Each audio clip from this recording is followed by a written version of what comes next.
Tu veux dire quelque chose? Oui. Oui. Un sujet de prière, certains le savent déjà. Il est de prier pour mon alternance, en tout cas pour la troupe, parce que j'ai toujours pas trouvé. Je sais que le chat, on va dire, c'est un peu le. Il y a Charles-Emmanuel qui a trouvé, et du coup, je suis un peu le dernier de la troupe. Donc voilà, c'est super important pour moi, et je sais que les prières, ça fonctionne beaucoup. Donc voilà, plus grand nombre de prières je reçois, plus j'ai de chances de trouver. Et sachant que là, ça tarde beaucoup et que avec comme un étudiant, le loyer, la vie à Lyon, c'est un peu cher. Voilà, donc que je puisse trouver parce que mes recherches commencent à être difficiles. Tu cherches en quoi? L'audiovisuel ou la finance.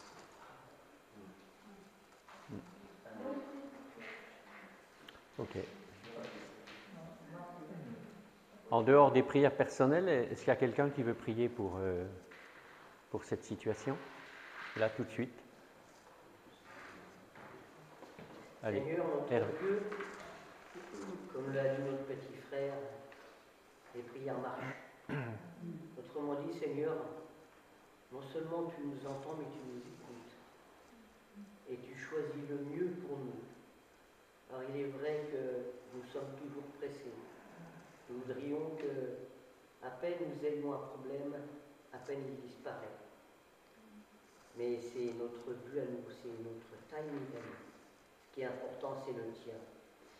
Car toi, tu ne veux pas nous donner tout de suite satisfaction et que cela soit ou éphémère ou mauvaise qualité, mais tu veux le mieux pour nous-mêmes. Nous te remettons donc Maxime, sa recherche de travail en alternance, que tous ces projets soient réalisés avec toi, au milieu de tout ça et à ses côtés. Et par la même, Seigneur, nous te remettons son papa Michel et sa maman Dorothée qui est à Paris. En espérant que les docteurs seront très compétents mais aussi efficaces et rapides pour la soulager le plus rapidement possible.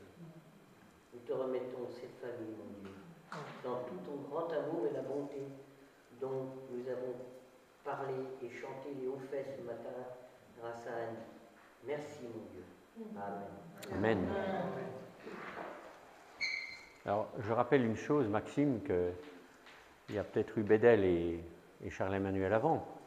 Mais toi, tu seras le troisième, et le troisième, il est quand même sur le podium. Hein.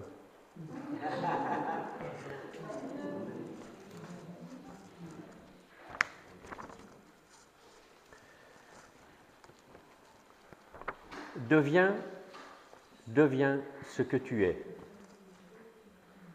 Cette citation est attribuée à Nietzsche, philosophe allemand de la deuxième moitié du XIXe siècle, dont la pensée nihiliste, pas très enthousiasmant, dont la pensée nihiliste a marqué la société contemporaine. Pour information, la pensée nihiliste, c'est une attitude ou doctrine qui nie l'être et l'absolu, et qui donc verse dans le relativisme, le scepticisme et l'amoralisme. Alors, on ne va pas parler de la pensée nihiliste, hein, on est là pour autre chose. Ouf! Il a vulgarisé cette formule célèbre encore et très au goût du jour. Deviens ce que tu es. Nietzsche n'en est pas l'auteur, il l'a emprunté au philosophe grec Pindare, ou Pindaros, du 5e siècle avant Jésus-Christ. Donc ça veut dire aussi que ce n'est pas nouveau. On pense des fois que le dérapage des hommes est nouveau. Non, non, non, non, il est très très ancien depuis que l'homme est homme et qu'il a péché. Les dérapages sont nombreux. Dans notre société d'aujourd'hui qui prêche l'individualisme, pour ne pas dire l'égocentrisme, nous affirmons notre personnalité comme garant incontournable de notre autonomie. D'où l'expression « deviens ce que tu es ». Et cette expression est l'étendard de notre société aujourd'hui. Et cette phrase nous incite à nous glorifier nous-mêmes, à faire ce que nous voulons, à imposer ce que nous sommes et ce que nous voulons, aux dépens des autres.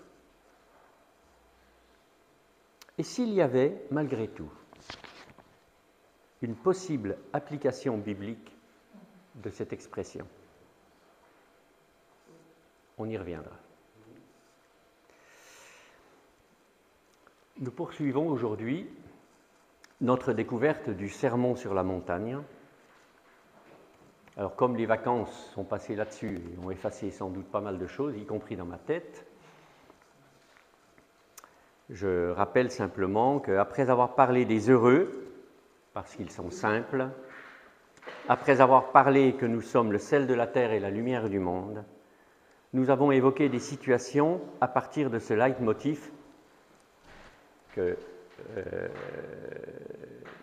dans la bouche de Jésus, « Vous avez entendu ou vous avez appris, mais moi je vous dis ». À ce sujet, nous avons abordé la question du divorce, le regard d'adultère, le parjure, etc. Et en particulier, le tartuffe, mais le tartuffe chrétien, le pire des tartuffes. Et aujourd'hui, nous allons parler de ce qui nous attire, de ce qui nous inquiète, de ce qui nous motive et de notre réelle appartenance, clé de notre vie.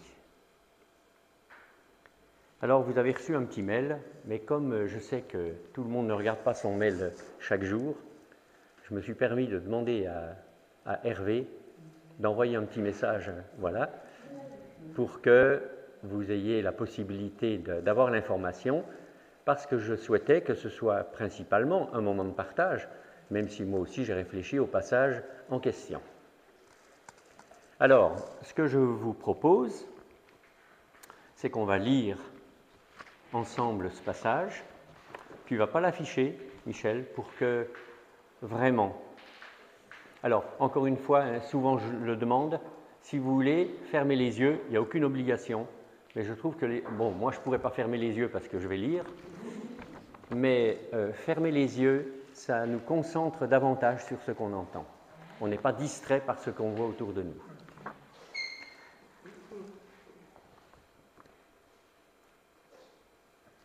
Donc Matthieu 6, verset 19.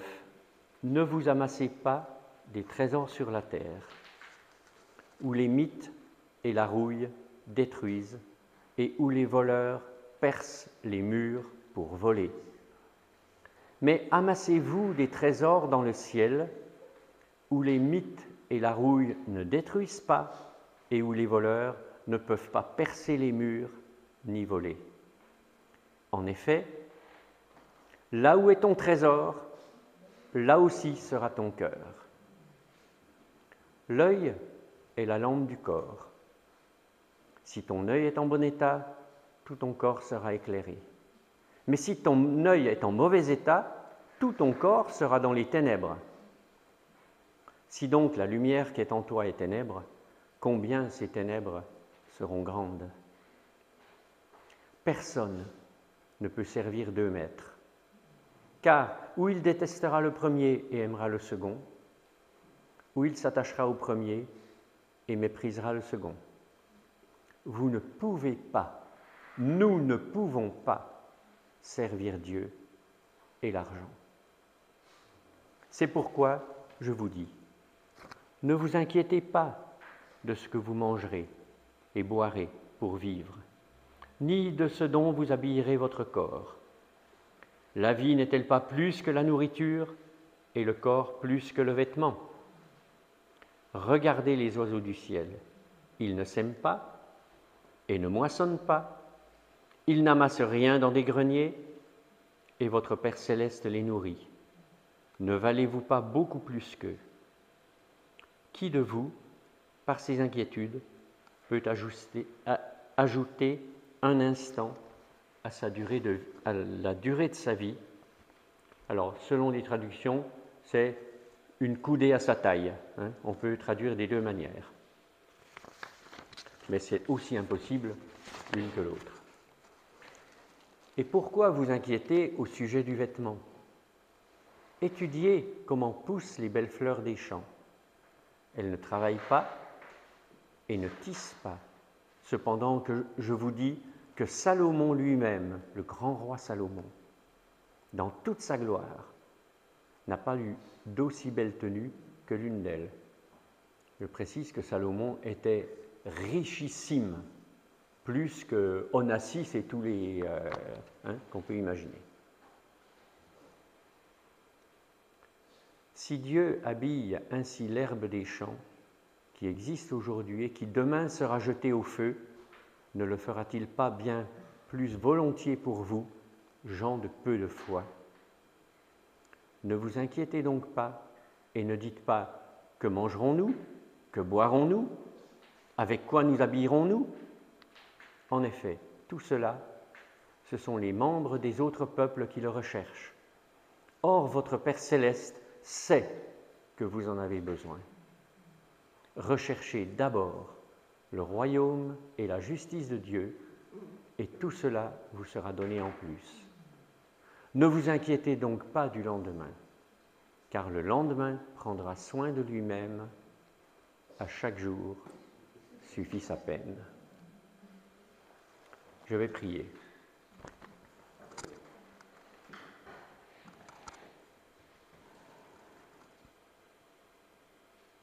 Seigneur, notre cœur naturel ne peut pas entrer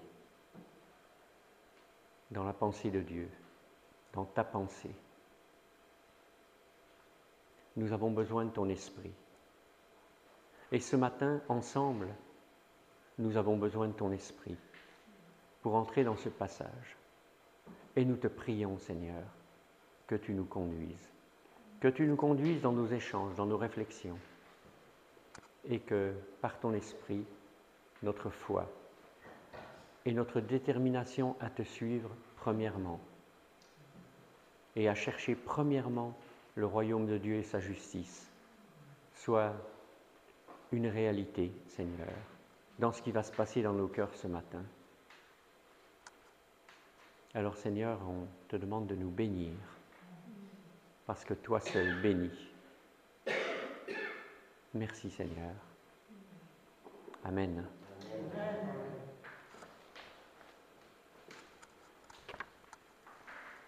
Alors, si vous avez pu lire ce passage, eh bien, de manière courte, pour que tout le monde puisse, tous ceux qui ont envie de dire quelque chose puissent le partager, est-ce que vous pouvez amender, j'allais dire, ce temps de message avec une réflexion, une remarque, une question, parce que vous savez, on ne comprend pas tout dans la Bible, pas tout de suite. Hervé. Là où est ton trésor sera. Alors, est-ce que tu peux simplement, parce que j'ai dit court, mais là c'est presque lapidaire, hein? Est-ce que tu peux développer un petit peu? C'est mon trésor, c'est Dieu, et mon trésor est vraiment appartient à Dieu. Mon cœur sera à Dieu, et de ce fait, les richesses matérielles, les biens matériels, je pourrai m'en détacher réellement. Et ma confiance sera totale dans Dieu, puisqu'il est mon trésor. Ok, merci.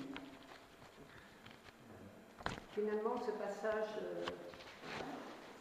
fait penser à la miséricorde de Dieu, dont nous a parlé Annie ce matin. Ça rejoint bien, parce qu'on parle bien des soins constants de Dieu, et qui est toujours là, pour nous apporter ce dont on a besoin. Du coup, on n'a pas besoin de s'inquiéter, hein, puisque une grande partie de ce passage parle de l'inquiétude. Hein? On se repose en Dieu. Je trouve qu'on est de plus en plus inquiet de notre devenir, parce qu'on est de plus en plus formaté dans notre société à avoir des compétences, à être rapide à réfléchir, à réagir, à faire du profit, et de moins en moins à réfléchir à celui qui est assis à côté de nous et au Père éternel.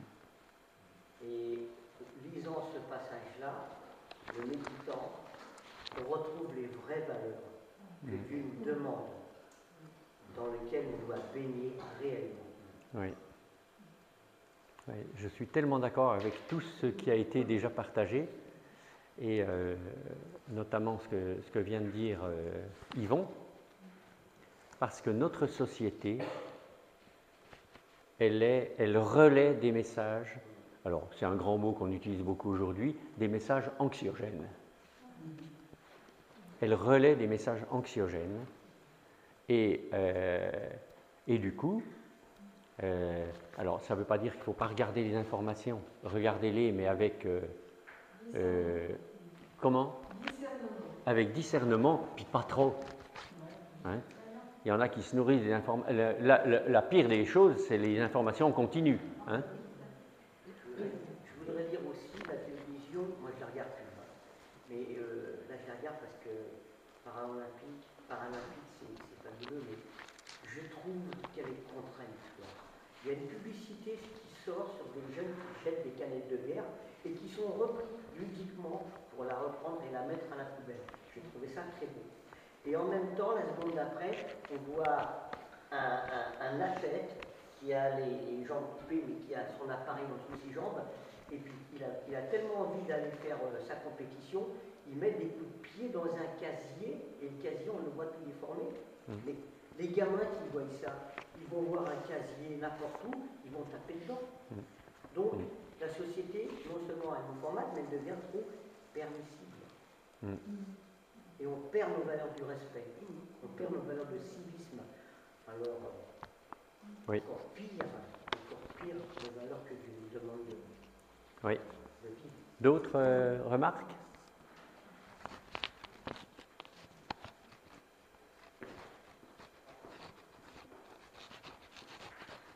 On a fait une petite recherche dans la vie.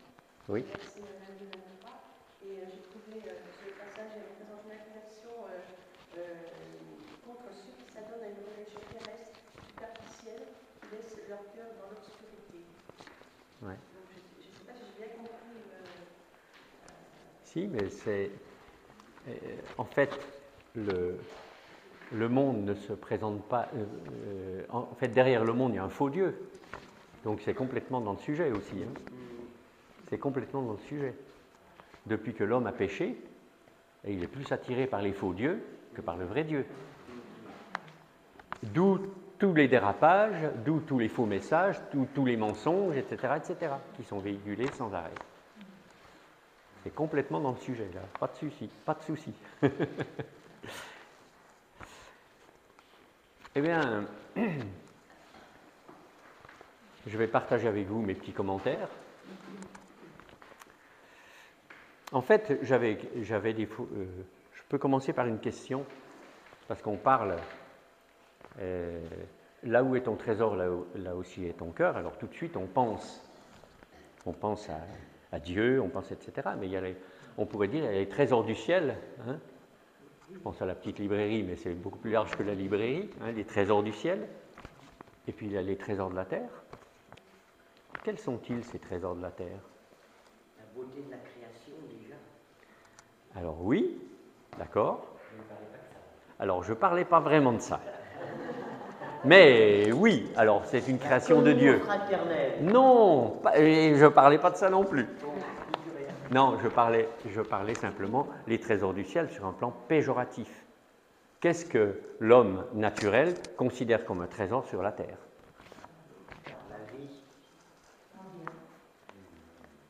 Ben, après quoi le monde court, en fait.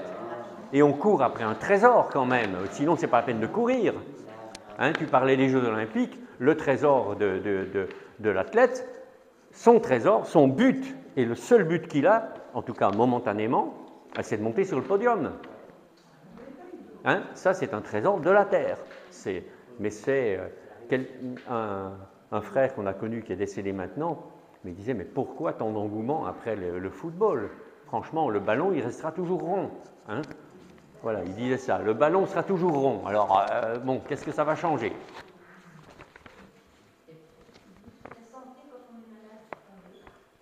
Alors, la santé à tout prix. Oui.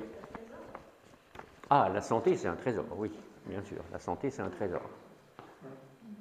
Alors, c'est dans notre condition terrestre, mais moi, je pensais la richesse, le culte du loisir, le culte de l'apparence. Ça, c'est un trésor de la terre. Clara, notre fille, qui a 29 ans, ne parlez pas de Clara ici, me disait, enfin nous disait Annie et moi récemment, que dans le Midi de la France, le culte de tout ce qu'on fait comme chirurgie esthétique, mais il y a des jeunes de 15 ans, des jeunes filles de 15-16 ans qui se font botoxer, enfin, etc., etc. Et elle dit, toutes mes collègues, pratiquement toutes mes collègues, sont déjà passées à la case de la chirurgie esthétique. Et des filles qui ont son âge. Elle dit, mais je suis un spécimen de ne pas y avoir été encore. Et ça, c'est vraiment, c'est le culte de l'apparence. Et vous savez, pardon? Rester jeune. Oui, rester. La quête de l'éternité. Alors, derrière, il y a la quête de l'éternité. Oui, Maxime? Le culte on appelle ça du spirituel individuel personnel, en gros, de fait pour toi-même avant de faire pour les autres. Dans le sens parce que, quand j'entends ça, les gens qui font de la chirurgie esthétique et jeunes, on dirait souvent, si elle le fait, c'est parce que peut-être qu'elle a un problème de confiance en soi, ou parce qu'elle se sent pas bien dans sa peau, parce qu'elle a besoin d'aller mieux, ou qu'il a besoin d'aller mieux. Et du coup, on demande à ces personnes-là, au lieu de voir plus grand que ça, de l'apparence, de faire ça pour eux-mêmes. Et du coup, ça les éloigne, on va dire, d'une pensée un peu plus grande que eux. Oui. Je trouve que maintenant, c'est vraiment le trésor de l'individualisme. Oui, mais c'est un message qui est véhiculé, en particulier dans la société contemporaine. Et cet individualisme forcené nous pousse à des actes comme la chirurgie esthétique, mais on se rend compte de la vanité de ce truc-là. On se rend compte vraiment de la vanité de ce truc-là. Et malheureusement, ce mensonge de la société, c'est de dire tu seras toi-même ou tu seras heureux ou heureuse si tu fais ça.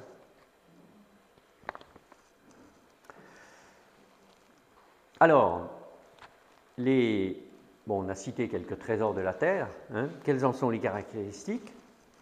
La superficialité, le côté insatiable, l'aspect éphémère et l'aspect corruptible. On le retrouve dans le passage, ces aspects.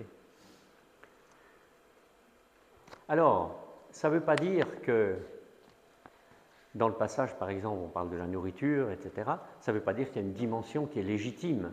Bien sûr, il y a une dimension légitime. Hein? J'ai besoin de me nourrir, j'ai besoin de me vêtir.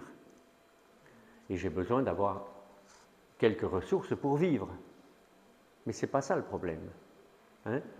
Ce qu'a dit Hervé tout de suite, en introduction du partage, là où est ton trésor, là est ton cœur. Et c'est ça qui est pointé.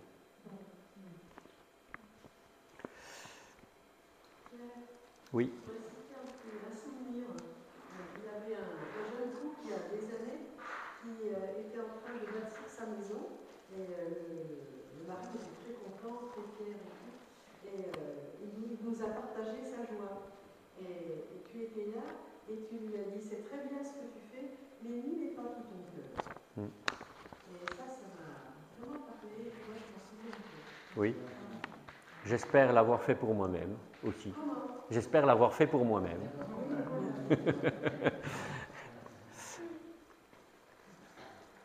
Et du coup, dans le passage, on voit qu'à un moment donné, il est parlé du regard. Et en fait, le regard va être révélateur. Comment regardons-nous ces trésors terrestres? Avec convoitise ou de manière, je dirais, modérée? On pourrait appeler ça, j'ai appelé ça un regard d'usage, hein, un regard simple d'usage. Alors, si c'est avec convoitise, eh bien, notre être intérieur est révélateur de quelque chose de dégradé en nous. Hein. Sinon, le passage nous dit que nous sommes en bonne santé. Si on a un regard d'usage, si notre cœur n'est pas là-dedans. Et on ne peut pas tricher. Jésus dit que notre regard indique où sont nos véritables centres d'intérêt. En fait, le passage nous dit exactement ça. Pas mot à mot, hein, c'est une interprétation. On pourrait dire comme ça, dis-moi ce que tu regardes et je te dirai qui tu es. Ceci correspond au verdict du verset 21, encore une fois. Là où est ton trésor, là aussi sera ton cœur. Quelle est la caractéristique trop fréquente du chrétien par rapport au regard?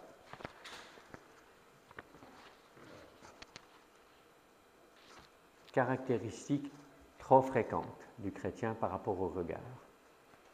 Le jugement. Non. Oui, tu peux parler du jugement. Donc, c'est une approche un petit peu humoristique. Hein. Donc, je vais pas vous laisser dans l'attente. Eh bien, il y a quelqu'un qui disait que la caractéristique trop fréquente du chrétien par rapport au regard, c'est le strabisme.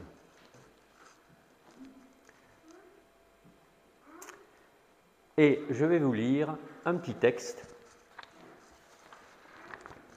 que je trouve à la fois rigolo, mais en même temps tellement vrai.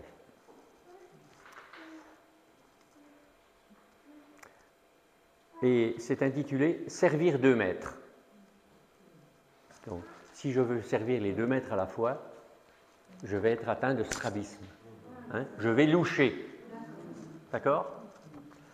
On sait bien que c'est impossible de les servir tous les 2. Mais on n'arrive pas à choisir l'un ou l'autre. On reste entre les 2 toute sa vie, faisant une promesse à l'un, puis une concession à l'autre, désirant plaire à l'un, mais refusant de lâcher l'autre. Il est un tas de gens, presque tous ceux qui se disent chrétiens, qui vont ainsi en regardant de 2 côtés en même temps. Ils ignorent sans doute quelle figure ça leur fait, car forcément ils louchent effroyablement. En général, pourtant, ça fait mal de loucher, car nos 2 yeux sont faits pour travailler d'accord. L'homme normal est conscient du danger de les laisser s'écarteler l'un de l'autre. De même, une âme droite sent bien qu'il est honteux d'aborder d'une part l'Évangile et l'ambition de l'autre. De mettre Jésus-Christ sur la façade quand Mammon règne à la maison. Il vaudrait mieux choisir et dire franchement pour qui l'on est. Mais c'est ce choix qui est pénible, car ton cœur n'est pas simple. Donc, dans la Bible, quand il est dit qu'un cœur est simple, c'est qu'il n'est pas double. Alors, est-ce que c'est le sens qu'il a voulu donner? Je ne sais pas. Un seul de ces 2 maîtres t'offre abondance de vie. Un seul de ces 2 maîtres t'offre abondance et vie facile. Mais tu sais bien aussi que seul l'autre est le vrai, que seul il sauve, que seul il reste, tandis que le premier vous laisse en panne un beau matin. Voilà pourquoi tu hésites et deviens peu à peu loucheur chronique. Un homme qui fait mal ses affaires et sert plus mal encore son Dieu. Il souffre de voir toujours devant lui 2 routes au lieu d'une, et il se demande, sans oser se répondre, lequel de ces 2 yeux il devra se résoudre à crever. Alors, je trouve ce texte très beau et très révélateur de ce qu'on est trop souvent.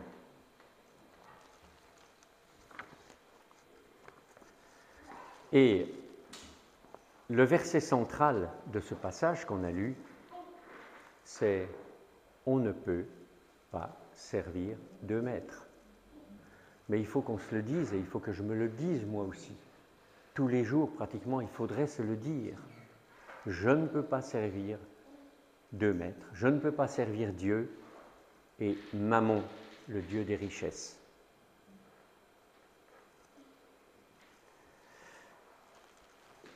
Dans la suite du passage, on va voir qu'il est indiqué le grand mensonge que je pourrais qualifier d'intemporel du diable.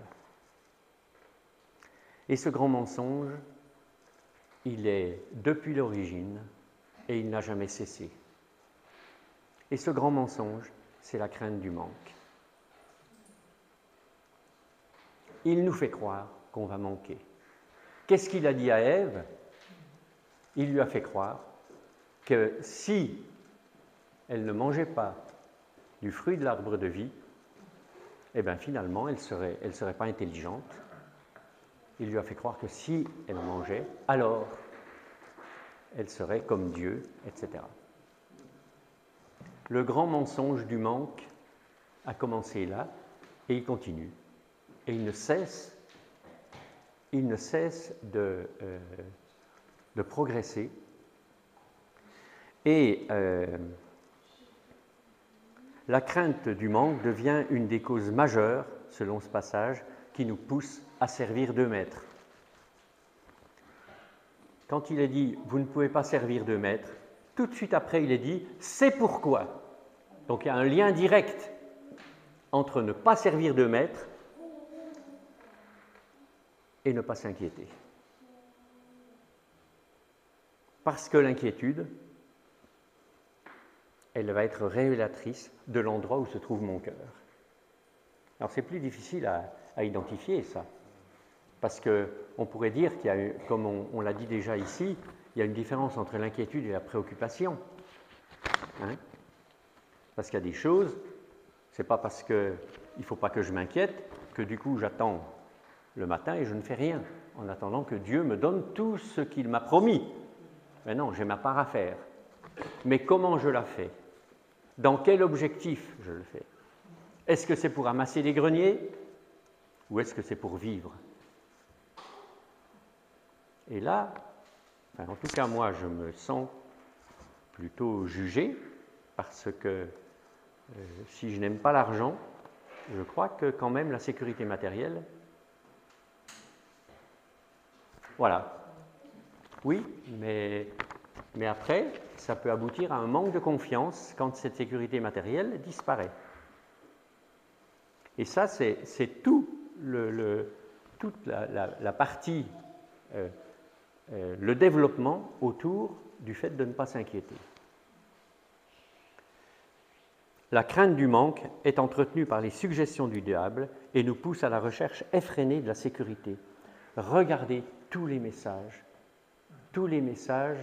de la publicité sur le fait il faut se préparer, alors bien sûr, il faut se préparer à la retraite pour avoir une retraite suffisante, donc on laisse passer le message que de toute façon, si on ne fait rien, on n'aura pas une retraite suffisante, etc., etc., etc.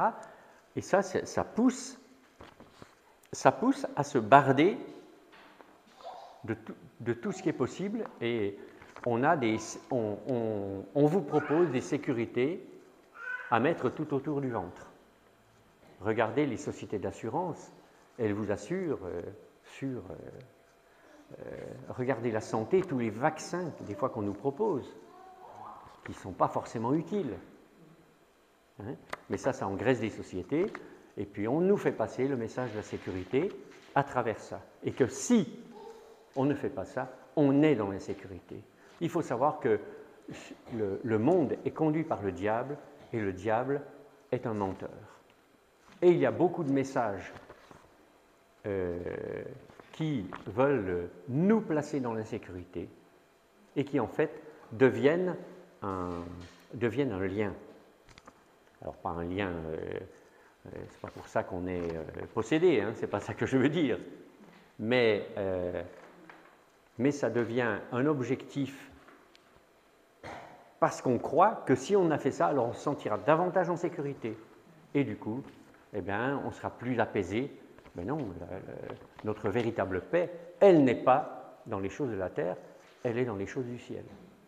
Elle est dans la confiance que nous avons en Jésus-Christ et non pas la confiance que j'ai dans mon contrat d'assurance. On vous pousse à prendre toutes les options, voyez, pour bien envisager toutes les situations possibles. Mais ça, c'est une vue de l'esprit. Parce que de toute façon, l'homme ne peut pas tout prévoir et tout garantir. Mais le message, il est là. Le message, il est là. Comment? Ben oui, ben oui, oui. Moi, je trouve qu'on pourrait relire ce texte parce qu'en fait, on discute, mais là. Vas-y, vas-y, allez. Ne vous inquiétez pas pour votre vie, puisque vous ne mangerez, ni pour votre corps de quoi vous serez vêtus. La vie n'est-elle pas plus que la nourriture, et le corps plus que le vêtement? Regardez les oiseaux du ciel. Ils ne sèment ni ne moissonnent, et ils n'amassent rien dans les greniers. Et votre Père Céleste les nourrit.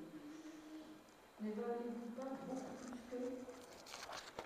Qui de vous, par ses inquiétudes, peut ajouter une coudée à la durée de sa vie?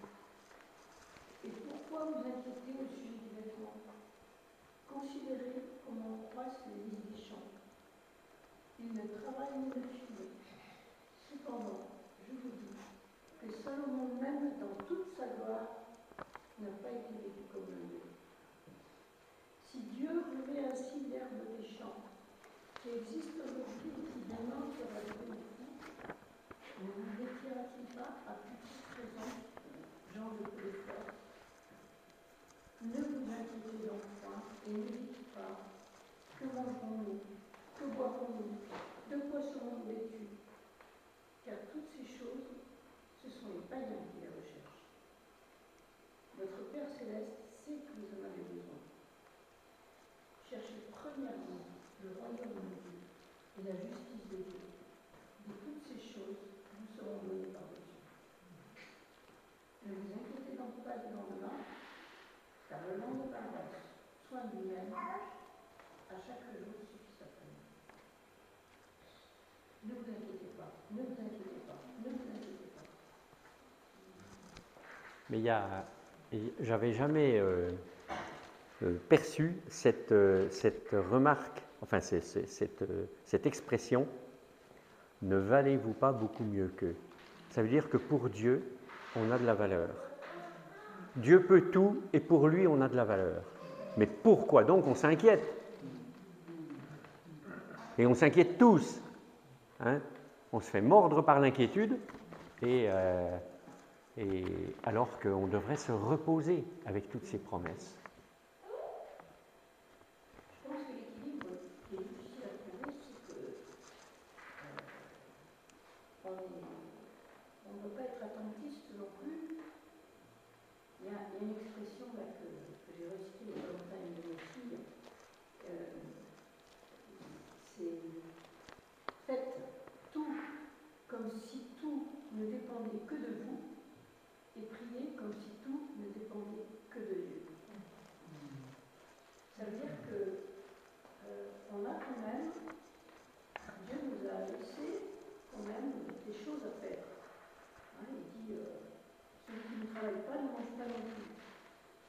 On a un boulot à assumer, on a des responsabilités à assumer, et on ne peut pas croiser les bras et attendre que Dieu fasse tout pour nous. Mais là où les choses diffèrent, c'est l'inquiétude. Et Hervé a souligné tout à l'heure, là où est ton trésor, là aussi sera ton cœur. Alors ça, c'est écrit, c'est sûr, c'est vrai. Et en même temps, on a des responsabilités à assurer en tant qu'être humain. Un travail, une maison à tenir, une vaisselle à faire, des choses complètement banales, mais on doit le faire. J'ai un petit peu de mal à expliquer ça. Mais... Non, mais enfin, je trouve que c'est très clair. Hein. Je trouve que c'est très clair. Mais je pense qu'on a du mal à le formuler et on a du mal à le vivre parce que justement on n'est pas dans la bonne posture. Parce qu'on quand tu recites ce passage, là où est ton trésor, là où aussi est ton cœur, c'est une question de cœur, ce n'est pas une question d'acte, ce n'est pas une question de tâche, c'est une question de cœur. Le jour où mon cœur sera vraiment, comme l'avait dit tout à l'heure Hervé, si je suis vraiment ancré en Dieu et que mon trésor il est là, je vais voir clair pour le reste. Et mes tâches seront associées à Dieu. Et en plus, mes tâches seront associées à Dieu, donc je ne les ferai pas avec un souci de gain, etc., d'enrichissement ou pour calmer mes inquiétudes. Mon inquiétude, ma sécurité et ma paix sont en Dieu. Alors, je parle comme un livre, hein, parce que je peux me faire avoir comme les autres. Hein. Mais je pense que c'est une question de cœur, c'est une question de choix. Là où est ton trésor, là aussi sera ton cœur. Tu veux ajouter quelque chose? Comme pour le Seigneur. Oui, ça rejoint ça. L'effet d'avoir bien placé son cœur va faire que ce qu'on va faire, on va le faire pour lui. C'est une question de foi. C'est une question de foi. Il le dit bien, chose de peu de foi.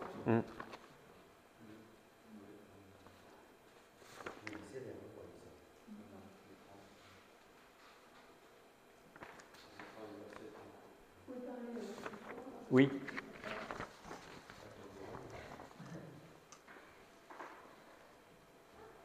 Et, oui, non, c'est bon? Qui est-ce qui a marmonné là?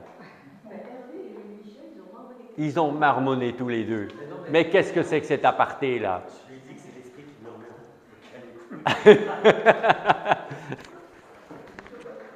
Répète, répète. Ah, c'est l'esprit qui murmure.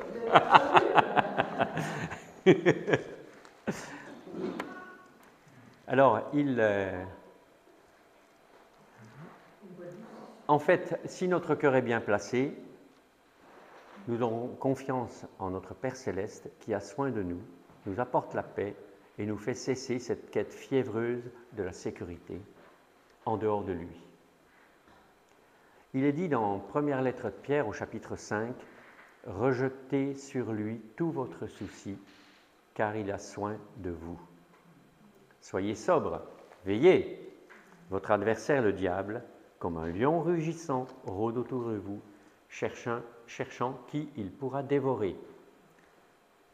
Résistez-lui, étant ferme dans la foi. » Et quand il va nous mordre et nous dévorer, on peut être dévoré d'inquiétude. Hein.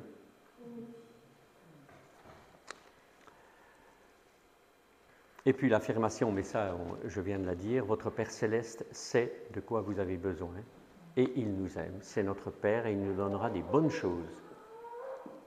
Au Matthieu 7, verset 11, le Père Céleste donne des bonnes choses. Ça fait allusion à l'Esprit Saint dans l'Évangile de Luc, hein, de manière plus précise, mais d'une manière générale, Dieu, de toute façon, ne nous donne que des bonnes choses. Pour finir, la recommandation de Jésus. Premièrement, le royaume de Dieu, le ciel, et ce qui est juste. Le reste est secondaire, la terre, et Dieu s'en occupe. Et Dieu nous l'accordera en prime. La consigne précise aussi de nous attacher à l'action présente, aujourd'hui, ne pas s'occuper de demain. Et vous savez qu'une des plus grandes choses, que ce soit dans la finance ou dans n'importe quel autre domaine de la conduite de l'entreprise, c'est tout ce qui est prévisionnel. Alors on fait des hypothèses, hein, avant on n'en faisait pas. Mais aujourd'hui on fait plein d'hypothèses possibles, donc au lieu de s'inquiéter une fois, on s'inquiète autant que ce qu'il y a d'hypothèses. Et quelle est la question majeure posée par ce passage? En tout cas pour moi c'est un peu ça qui résume. C'est la question de l'appartenance. À qui est-ce que j'appartiens? À quel maître j'appartiens? Est-ce que j'appartiens à la terre ou est-ce que j'appartiens au ciel? Est-ce que j'appartiens au monde ou à Jésus-Christ? Plus j'aurai conscience de mon appartenance, de ce que je suis en Christ, plus je me comporterai avec un cœur purifié et qui regardera d'abord au ciel et aussi regardera les choses de la terre mais en étant toujours planté les deux pieds, enfin le cœur au ciel. Plus je deviendrai, pour revenir à la maxime de Nietzsche, mais cette fois-ci adaptée à une application biblique, plus j'aurai conscience que je suis fils de mon Père céleste, plus je deviendrai ce que je suis. Quelques passages. 2 Corinthiens 5. Si quelqu'un est en Christ, il est une nouvelle création. Les choses anciennes sont passées. Voici, toutes choses sont devenues nouvelles. Est-ce que c'est bien notre cas, le cas dans notre vie? 1 Corinthiens 6, verset 19, « Ne savez-vous pas que votre corps est le temple du Saint-Esprit qui est en vous et que vous avez de Dieu? Et vous n'êtes pas à vous-même, on appartient à Dieu, car vous avez été achetés à prix. » Colossiens 3 nous dit ceci, « Votre vie est cachée avec le Christ en Dieu. » Et puis, quand il est dit de rechercher premièrement le royaume de Dieu et sa justice, Colossiens 4, « Maîtres, accordez à vos esclaves ce qui est juste et équitable, sachant que vous aussi, vous avez un maître dans le ciel. » En conclusion, alors, on n'est ni ermite dans sa bulle, parce qu'on vit sur la terre, ni matérialiste. La tête et le cœur dans le ciel et les pieds sur la terre. C'est un peu ce dilemme que posait Annie tout à l'heure. Jésus, dans l'évangile de Jean, dit « Je ne te demande pas de les retirer du monde, mais de les préserver du mal. » Romains 6, « Ne savez-vous pas qu'à quiconque vous vous livrez vous-même comme esclave pour obéir, vous êtes esclave de celui à qui vous obéissez, soit du péché pour la mort, soit de l'obéissance pour la justice. » À qui j'appartiens? De qui est-ce que je suis fils? C'est la question de base. Et si je vis ce que je sais, si je vis ce que je crois, je n'aurai donc pas besoin de consulter un orthoptiste pour corriger mon strabisme. Bon dimanche à tous, que Dieu vous bénisse. Amen.